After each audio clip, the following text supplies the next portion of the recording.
Entitled Mom Demands I Micromanage Her Son, then tries to blame me when he fails my class. For this story we'll need to flash back over 30 years ago, before the rise of online classes and internet-based assignments. I was a 24-year-old elementary school teacher right out of college and had very little experience or confidence. I was, admittedly, not the greatest when it came to parent-teacher communication, as it was a bit intimidating to tell a parent that their child was misbehaving when I myself still felt like a child. I'd just gotten out of school, had been adulting for less than a year and generally just felt like I hadn't earned the confidence that older, more experienced teachers had. Enter Amber. She was an important consultant to several big companies in the area I lived in, and she had an unhealthy amount of arrogance to go with it. She, unfortunately, passed that arrogance on to her son, Dylan, who did nothing except cause drama, act obnoxious and basically do whatever he wanted that didn't involve doing his work. Looking back, I think he had some sort of undiagnosed condition, as he would spend his time crawling around on the floor, making strange noises and reciting facts about the Cold War. The kid was a pain, but he was very smart, which made dealing with his behavior even more frustrating because I knew he could be a great student if he just tried a little harder. The school I worked at sent progress reports home with the kids every quarter, and a weekly planner that included their grades, missing assignments,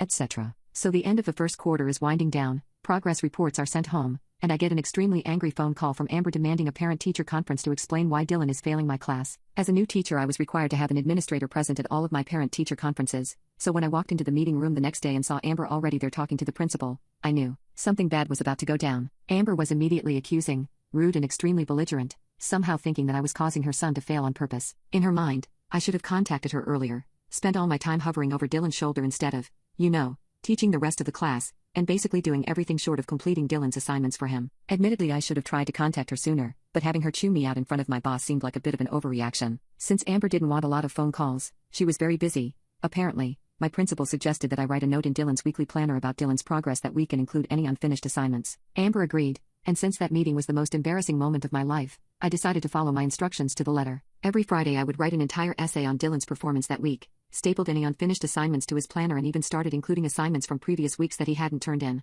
Dylan's behavior didn't improve, so he very quickly started to fall behind again. Towards the end of the second quarter I was sending home nearly 30 pages of assignments. He was failing my class once again, so when I received another phone call from Amber demanding a parent-teacher conference, I was ready. She started off by insulting me once again, calling me unprofessional and saying that I wasn't doing enough to support her son, blah blah blah. The kicker was when she tried to claim that I never once tried to get in touch with her. As she's going off about how I didn't hold up my end of the bargain, I realized something. Amber had never looked at her son's planner. I diligently wrote reports and included missing assignments for 2 months, and she didn't check once. I started to smile. Gotcha, Peach. Amber, seeing my smile, asked me what was so funny, so I asked, "Did you bring Dylan's planner? There's something I'd like to show you." Amber leaves the room and comes back with Dylan's planner from last week, clearly filled with papers with a long report sitting right on top. I start flipping through the planner, showing all of the blank and partially completed assignments that Dylan hadn't turned in. I read, out loud, the page-long report about everything Dylan had done that week, including the times he crawled around on the floor, every time he disrupted class with his Cold War facts, and my request that Amber help Dylan with his work at home since he clearly was having trouble focusing at school. Amber's face turns white as she watches her credibility with my boss fade away. At this point in the quarter it's too late for your child to bring his grade up. Please be diligent in checking your child's planner every Friday,